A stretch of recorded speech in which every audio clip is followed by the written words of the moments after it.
olunaku olwaleero amawulire tugenda kuba nga tugatandika n'okusaba okw'olunaku luno olwaleero. Omusumba Lozias Bujingo ku ssaawa 4 yabadde atuuse mu studio eza Salt FM saako ne Salt TV okututuusaako saaviisi yaffe nga bulijjo. Olunaku olwaleero asabye abakkiriza ffenna okweyongera okukoowoola Mukama Katonda obutakoowa.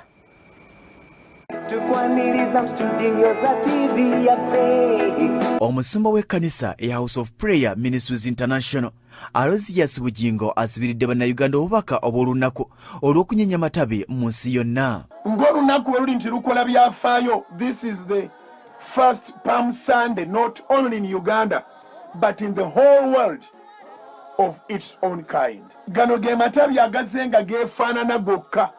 Nolwekyo nsaba obeere mulamu, nsaba tubeere balamu,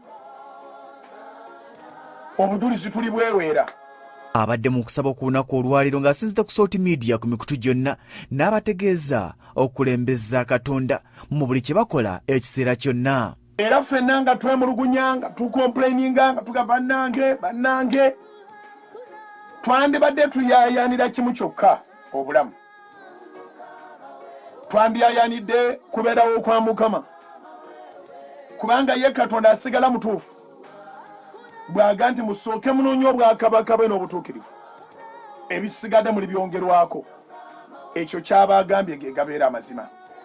Agambye nti nga tweteekerateekera okujjukira amazuukira ga Mukama waffe Yesu Kristo, bannayuganda bonna abali mu kalantiini beetegekera okuwonyezebwa mu linnya lya Yesu. Nolwekyo naawe yatesitinze nga bakugambye nti oli positive ku lwa coronavirus, nyina essuubi nti ogenda kuwona.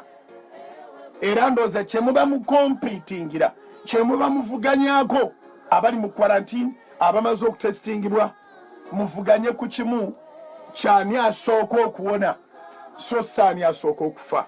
Omusumba Lozias Bujingo agambye nti kino ekiseera buli muntu yandikikozesezza okunoonya obwakabaka bwa Katonda n'okwenenya ebibi bye. Nti nga tuvudde mu nguudo zonna, nga tuyingidde mu mayumba, tuyingire ne Mukama, kubanga ye abeera wonna. Tuyingire ne Mukama, tukakkane twetowaze, tunoonye amaaso ge ebiri sirias. Agumizza abakkiriza nti akaseera akazibu ne bw'oba ofaanana otya tekayinza kubulamu bulamu bwo, wabula n'ategeeza nti wadde nga kabaawo Katonda yabiwangula byonna. Akaseera ak'obuzibu tekalema kujja ne bw'oba Katonda omwagala otya. In fact, okwagala ennyo Mukama kireetera Setaani okukyawa ennyo. Naye byonna byakola abaamanyi amaze, naye obwakabaka n'obuyinza n'ekitiibwa si bya Setaani, bya Katonda. Asabidde bannayuganda obukuumi n'okuwonyezebwa mu kaseera kano wakati mu kusaba n'okusiiba okw'ennaku 29, n'asabira abakkiriza bonna abasabidde ewaka Omukama Katonda ayanukule essaala zaabwe. N'abali mu kwarantini n'abali eyo abalwadde, nsaba Katonda abawonye mu linnya lya Yesu.